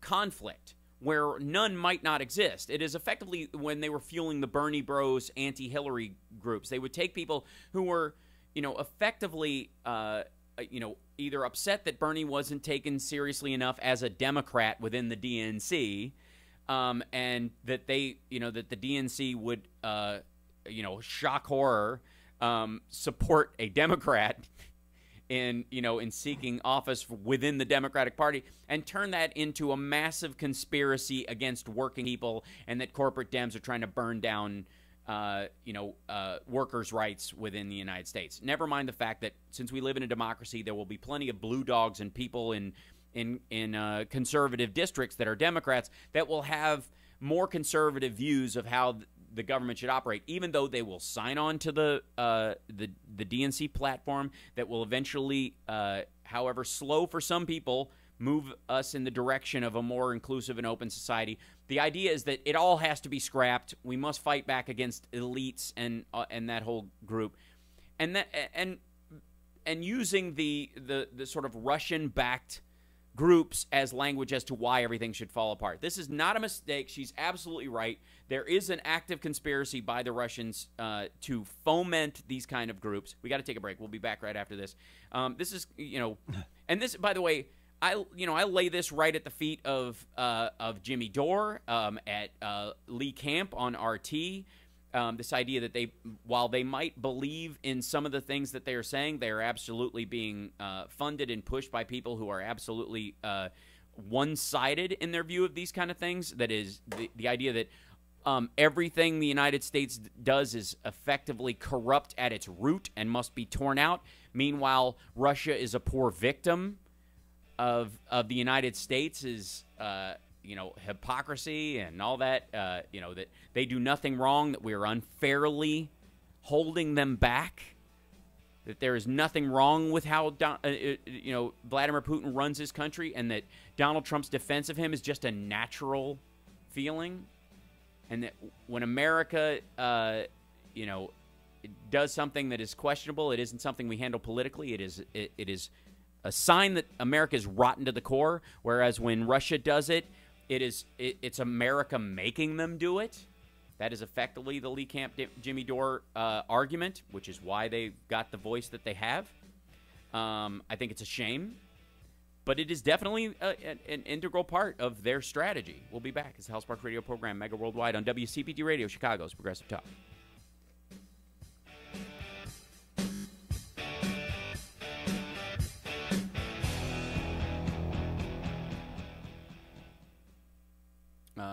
Putin is a response to benefactor of the Wild West deregulated capitalism, now in charge in the U.S. too.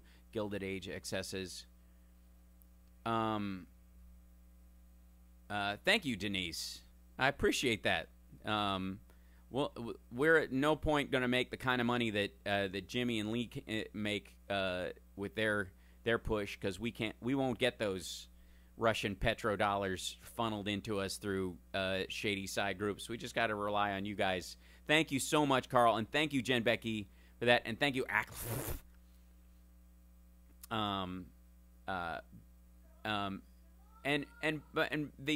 Tom, I will. Let's see exactly. Evernum, Russia feels that the U.S. screwed, blue, and tattooed them, and this is Russia striking back. It's very bad and unfortunate, a horrible missed opportunity for the U.S. Yeah, bless you, Denise, for that.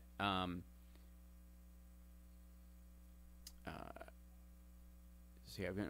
Evernum saying, no love for the DNC. They always go for the centrist candidate, even in safe areas where they can much more easily push a more left candidate. Here's the problem I have with that thought form, Evernum. I wish that were true.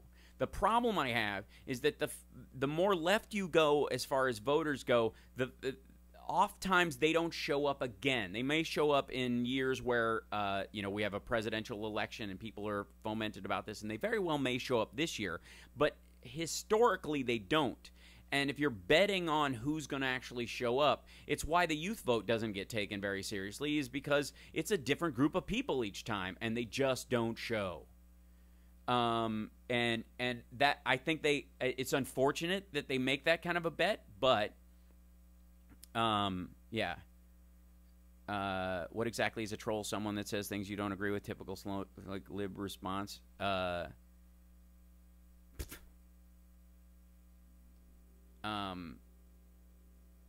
I don't even know what the argument is there, Carl. I didn't get to see what Don's problem was, but whatever. I'll trust your judgment in this regard. We're trying to have a conversation. But how about the GMP ambassador to Germany trying to just mess things up in German politics, promoting far-right a-holes there? Yeah, well. Oh, she's very anti-trans. I see. Gotcha. Well, thank you, Carl. Appreciate that. Yeah, and here's the thing. If Jimmy started on LA's progressive radio, KPFK, also had Roseanne Barr as a show host. Yeah, well, I like KPFK a good portion of the time, but I also have my problems with, like Amy Goodman is a saint as far as I'm concerned, but their problem of clamoring to have on Julian Assange so often, and especially in the face of like kind of as Me Too is growing, this sort of blatant ignoring of or even not even mentioning Assange's sexually aggressive and dismissive attitude towards his people, basically using the same language towards his victims that Trump does. And then just kind of, they just let it slide because he tells them what they want to hear about America, that America is basically a crap hole that does nothing but ill in the world, that that our foreign policy has been so fundamentally violent, even though largely it's fundamentally violent because we've handed it over to people over the years that go against the majority of Americans and what the majority of Americans want. Effectively, it's it's the elites and whatnot. Meanwhile, people who don't vote are arguing that the people who were voted in aren't, are evil, but they're not willing to show up at the polls, and then they wonder why, groups won't support, more liberal or progressive policies. This is a tied up thing. So also, I have no problem with legitimate disagreements. Typical lib response is not indicative of it's a tactic. I agree, Carl.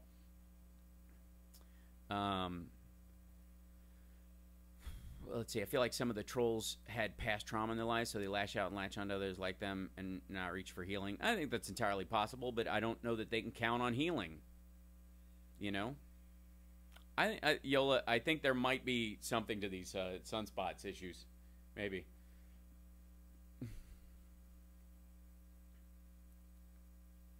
I had a door after 10 seconds. Thank you. Yeah, Doris, he basically thinks that the biggest problem American democracy has is Rachel Maddow.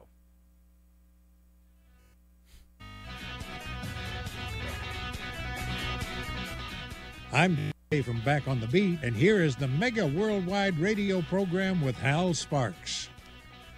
There's that conversation we were starting to have, by the way, and thank you, Sandra, in the chat. That's awesome.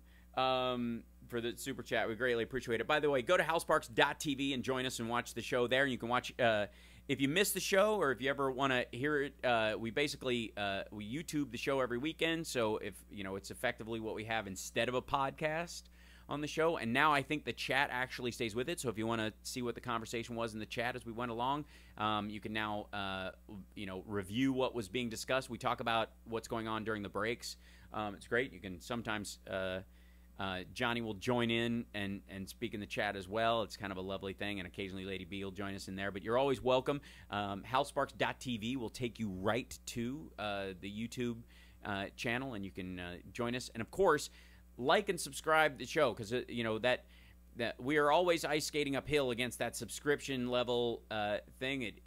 We are competing as a little show that could against people who are getting lots of funding from other sources, I mean, we're talking about the money that the Russians are pouring into the NRA. Some of that gets filtered down. You know, the Heritage Club is effectively paying for Rush Limbaugh. He doesn't have the advertisers to keep him on the air at the level and in the number of stations that he has. The Heritage Foundation and other groups like them effectively just pay the licensing fee and his money to keep him going.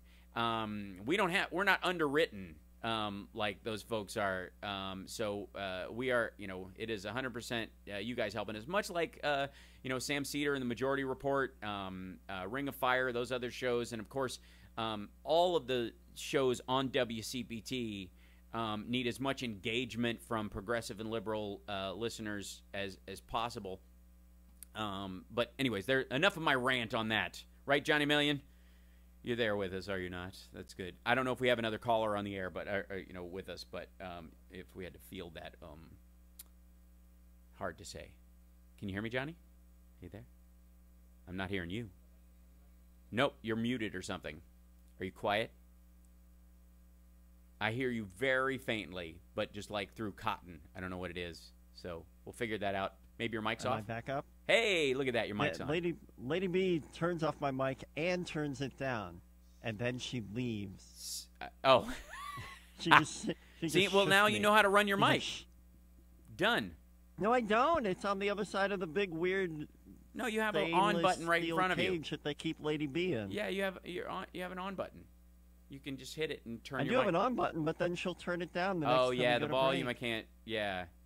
That's part of the issue. And the phones have crashed. Oh well. Okay. Well, that par for the course. Okay. So let's more of Donald Trump and his impromptu speaking to.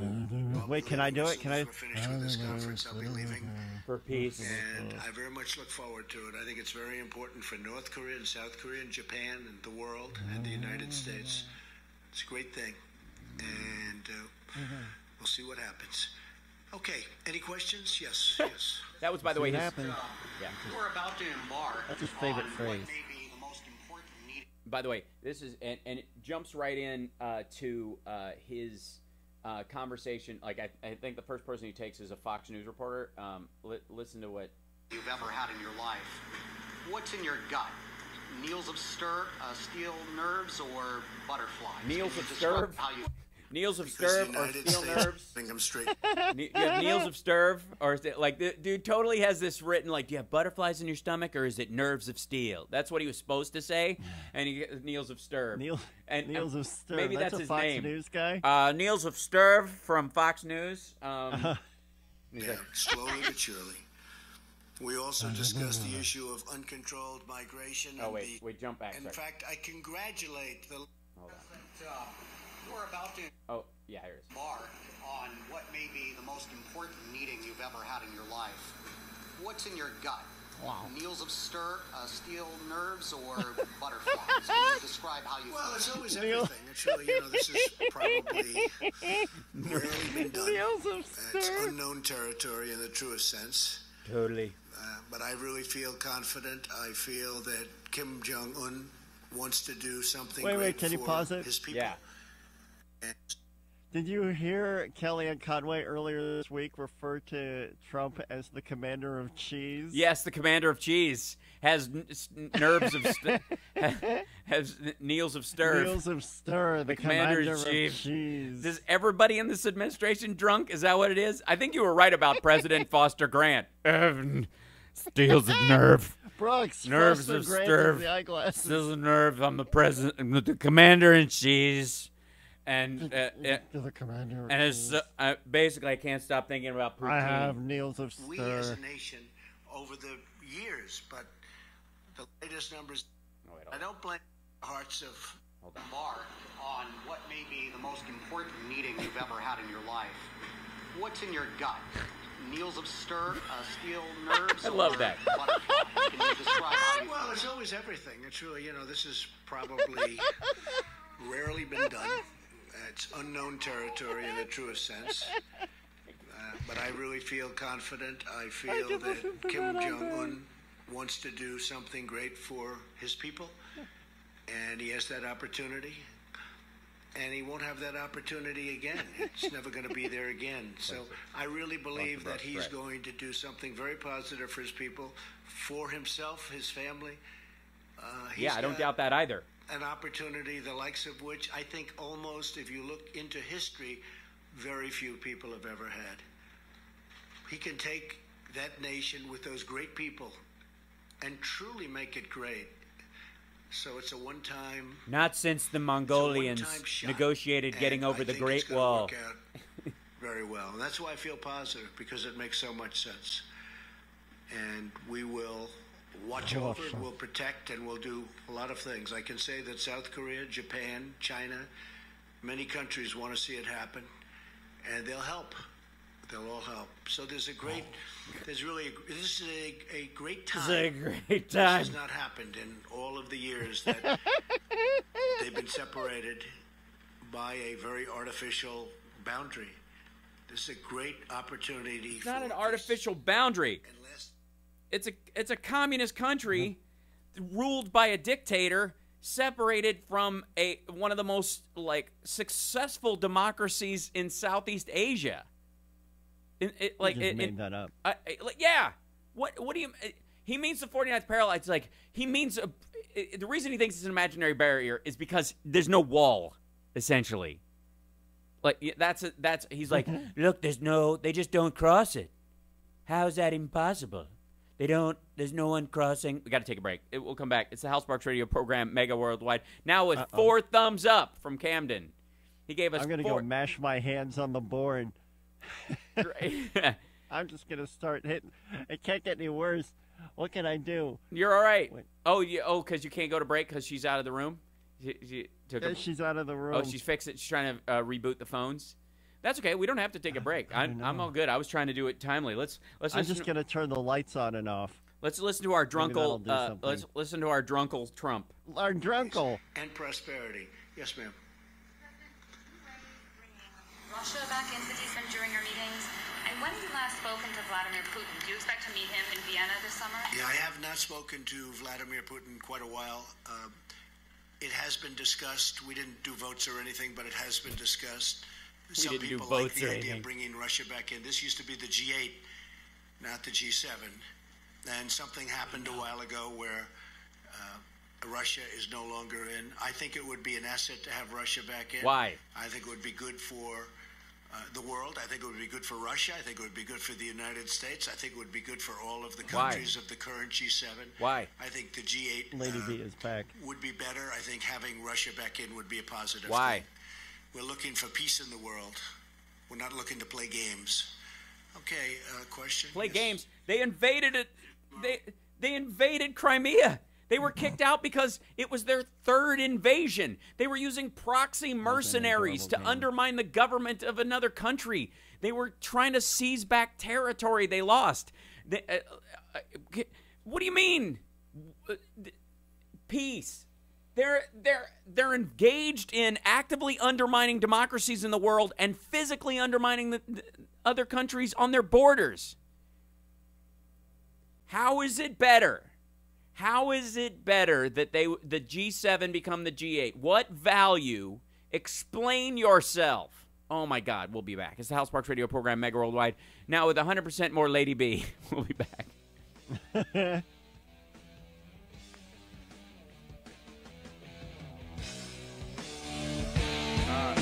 hard to say. It's nonsense. President Trump is just being... In fact, I congratulate very few people. Hold on, I have to fast forward to where I was. Is no longer in. I think it would be an asset to have Russia back in. I think it would be good for the world. I think it would be good to for let Russia back in, that means they're going to find for all of the countries of the current G7. They're going to what? I think they're going to lose again if Russia is going to lose. What he means, he wants the Russian back in. Russians back in.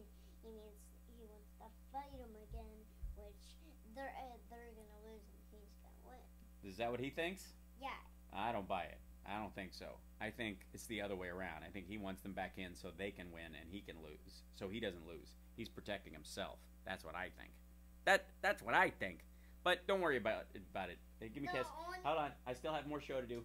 And we'll. He'll win because to be protected, he has to win. So if he That's sort of true. That's a good point. That's a good point. You're very smart. Thank you for the thumbs up. I appreciate it. Love you. Now 6 thumbs up. 6. Wow. Did you call Gigi and make her give a thumbs up? I don't know where your phone is. Oh, they want you to say, "Come on, man. Come on, man." Come on, man. Can you say the Hal Sparks radio program mega worldwide? The Housebox Radio program. Radio program mega worldwide. Woo! Okay, shoot. I still got a couple more minutes, like 50 more minutes. Okay, we're almost done.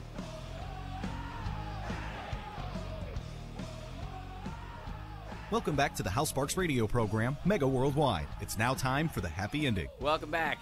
We should let Lady B do the happy ending because she is so happy right now. I bet. She's like having to reboot the phones. She thought she had it. Well, she spent, understand. She spent so much time trying to work out this system, whatever it is, and it just collapses on her, and it's not her fault. She she went through with the engineer, and they were, getting this, so it should just be a couple of buttons, and boom, it just blows up in her face, and it's not her fault, and I want to say that unequivocally. We love you, Lady B. We don't hang any of this on you. You're wonderful. I think I heard a car start. She just drove away. Yeah. Okay, so here you go. We may be getting to the point, which is my favorite part of this whole ridiculousness. We're not looking to play games. He still wants Russia to be part of it. Excuse me. You said that this was a positive meeting, but from the outside it seemed quite contentious. Did you get any indication from your interlocutors that they were going to make any concessions to you? And I believe that you raised the idea of a tariff-free G7. Is that? I did. Oh, I did. That's the way it should be. No tariffs, no barriers. That's the way it should be. And no subsidies. I even said no tariffs. In other words, let's say Canada, where we have tremendous tariffs. The United States pays tremendous tariffs on dairy, as an example, 270%. Nobody going knows back to that one. We pay nothing. We don't want to pay anything. Why should we pay? We have to. Ultimately, that's what you want. You want a tariff-free. You want no barriers, and you want no subsidies, because you have some cases where countries are subsidizing industries, and that's not fair. So you go tariff-free, you go barrier-free, you go subsidy-free. That's the way you learned at the Wharton School of Finance. I mean, that would be the ultimate thing. Now, whether or not that works, but I did suggest it, and people were, I guess they're going to go back to the drawing board and check it out, right? But we can't have an example where we're paying, the United States has paying 270%. Just can't have it. And when they send things into us, you don't have that. I will say it was not contentious. What was strong was the language that this cannot go on. But the relationships are very good, whether it be President Macron or with Justin. Justin did a really good job. I think the relationships were outstanding. But because of the fact that the United States leaders of the past didn't do a good job on trade, and again, I'm not blaming countries, I'm blaming our people that represented our past. It's got to change. It's going to change. I mean, it's not a question of, I hope it changes. It's going to change 100%. And 100% tariffs change. are going to come way down, because people cannot continue to do that. We're like the piggy bank that everybody's robbing, and that ends. In fact, Larry Kudlow is a great expert on this, and he's a total free trader. But even Larry has seen the ravages of what they've done with their tariffs. Would you like to say something, Larry, very quickly? Might be interesting. Might. It's not. Well, one interesting point in terms of the G7 group meeting, I don't know if they were surprised with President Trump's free trade proclamation, but they certainly listened to it, and we had lengthy discussions about that. As the President said, by the way, that's not a free trade proclamation.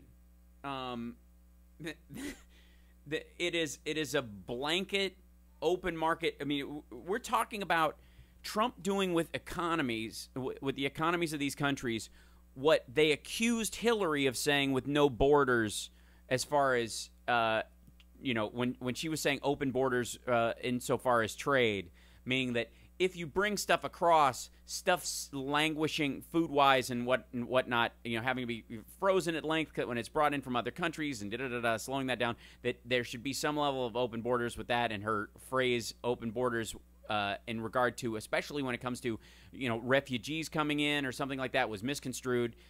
He's basically making that exact same argument, but with all economic factors. Like, that is amazing. And ask farmers, coal producers, steel producers, if they're interested in no subsidies by the U.S. government. There are absolutely some libertarians in the Republican Party that are doing a dance right now because they believe the government, quote unquote, shouldn't be picking winners or losers, not caring, to borrow a phrase from John Cleese, a tinker's cuss about the fact that other countries, that aren't in the G7, that don't have a part to play in any of this, will undercut any industry where you don't subsidize. So if you think for a second that we're going to have a non-subsidy situation with any of our industries anytime soon, just blanketly, or that any other country would be dumb enough to do it, because it's not like they only trade with us. They have the same issue with third world countries in production and countries like developing countries like China and India that are producing a lot of electronic devices, batteries, and other stuff like that, where they have to establish some sort of limitations on that, or their market will just be swamped.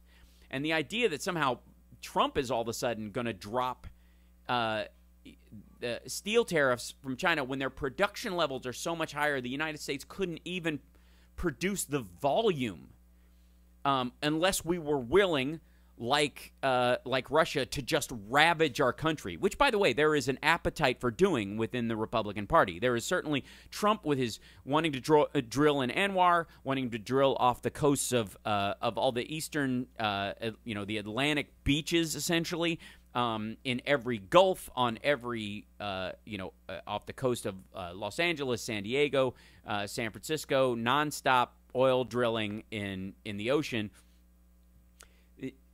They don't care about the environmental ramifications, ultimately, of doing this. They don't understand that the money, by the way, that we would gain from making this mess would be swamped by the cost of cleaning it up.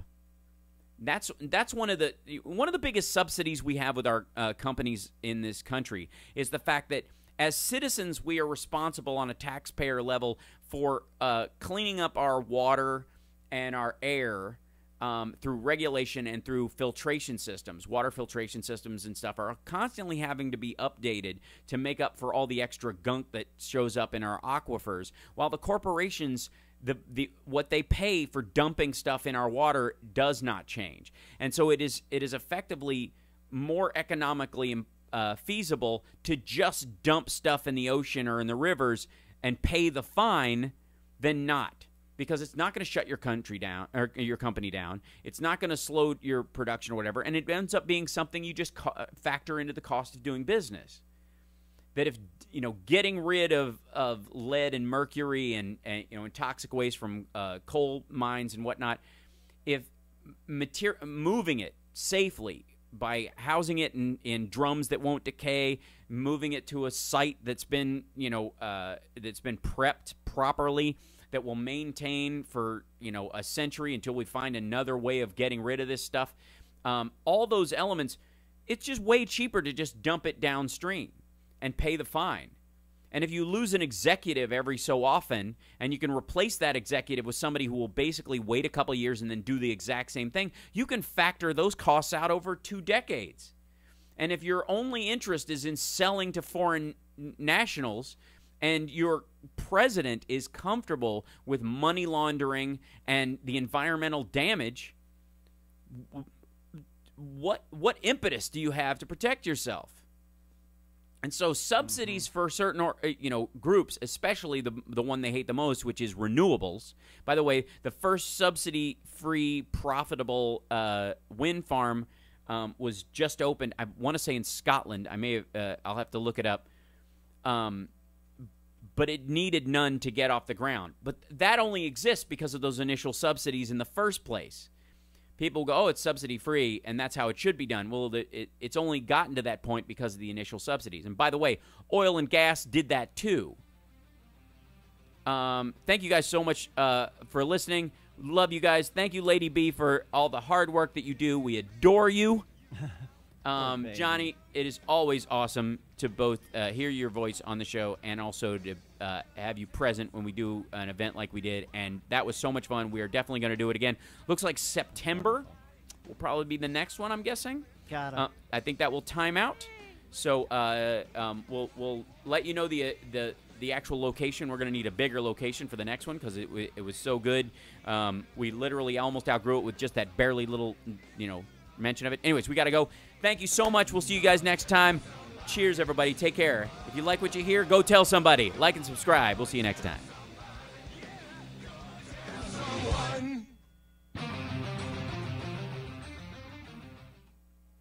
There we go. Awesome, guys. Thank you so much for the super chat. By the way, Niels of Sturf, Michael Anderson, thank you so much. And say what? That was so nice. And Lindsay, thank you. And Lydnu, I appreciate you guys so much. Sandra, I think I mentioned it, but I didn't say 20 was your donation, and 666 for keeping hope alive that we get that building. Absolutely. That'd be the goal. Yeah, that would be so awesome. Yeah, and today's show did zip by largely because I think we dealt with so few technical difficulties. It always seems to make that part of it drag. Thank you so much, Carl. I would stick around and do a post show today, but I've got Cam, and so we're going to go for a walk. We did a the craziest little thing. Oh, by the way, if anybody's listening or you're in you live in the Virginia area, primaries are this Tuesday, the 12th. So, there you go. And I want to, before I sign off, though, I do want to run back, and I think there was a couple of things I missed in regard to a couple of things. Japan found a large source of rare earth minerals off its coast recently, something that is attractive about Afghanistan. One less reason to be there. This is true. I think we're going to find that their quote-unquote rare earth minerals are less rare and are often used as a sideline financial reason to convince politicians that we need to be involved in areas that we don't need to be involved in. It's not that we don't have rare earth minerals here. It's that we are not willing to poison our environment permanently to get them. We just don't care about the poisoning we do in Afghanistan or in large desert countries. That's true. So anyways, you guys are awesome. Thank you so much for all the super chats today, guys. That was really sweet of you guys. I greatly appreciate it. Every little bit helps. The support is terrific. Hal, did you have a happy ending that you didn't get in today? If so, what? Well, sort of. The one I did bring up was the first wind farm that was completely subsidy free. Let me see if I can find it because it was funny. Whoops, subsidy free. Let's see. Yeah, here it is. More offshore wind, subsidy free offshore wind emerges in Europe. It was the Netherlands. That's what it was. The Netherlands will have zero subsidy offshore wind by 2022. It still remains the special case. There is a, let's see. And then the Financial Times was saying that subsidy-free renewable projects are on the cusp of a breakthrough, which is great. There was also, one of the big ones is the scientist, his last name is Goodenough, which I love, made a huge leap in battery tech. And by the way, I'm signing off, Lady B and Johnny Million. You guys are wonderful. Bye. the noise from this. Let's see. April, was it earlier? That was 2009. This is the newest one. News. I'm gonna find it. Let's see. I'll have to look up his name. You guys might be able to find this leap before. Yeah, Neil Sturve will be the greatest student ever. That's going to be my name when I call in, and I'm my own publicist on stuff, so you'll know if it's him. Let's see.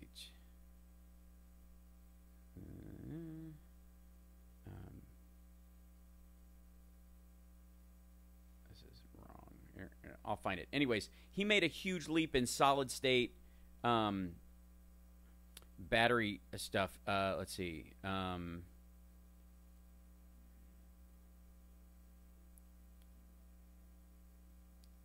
Let's see. Yeah, John Goodenough is his name. And he just released a paper. Let's see. Ding, ding, ding. That said he's made a huge leap in battery tech. And apparently, yeah, here it is. This is from Axios. This was June 3rd. This just happened. This is, last week. It's pretty amazing.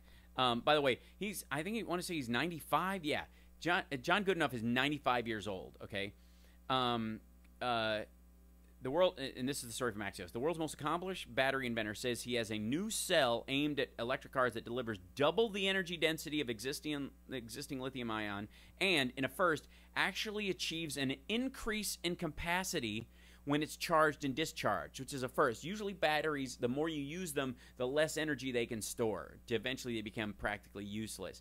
This is, the more you use it, the more energy it actually stores. I'm sure up to a maximum. But the claim is, among the most ambitious by any major researcher in recent memory come in a paper co-authored by John Goodenough, a celebrated 95-year-old professor at the University of Texas who invented the battery used by almost every cell phone on the planet.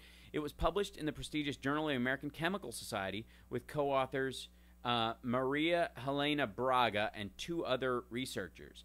It's a solid-state battery using no liquid electrolyte, the main cause of the battery fires in lithium-ion batteries, which is why you can't store them in an airplane and put them below, because if they're charging and the cold and the heat exchange makes it very dangerous, and also that's why you saw some of those hoverboards blowing up. That's a lithium-ion problem. It's why your laptop gets so hot you could iron a shirt with it. It uses no cobalt, which is, when we're talking about rare earth minerals, an expensive metal contained in almost all commercial lithium-ion batteries. China has all but cornered the market on cobalt, and they're driving the price of cobalt up. And it can be cycled, meaning used, charged and recharged more than 23,000 times, while the typical electric car battery cycles only 1,000 times.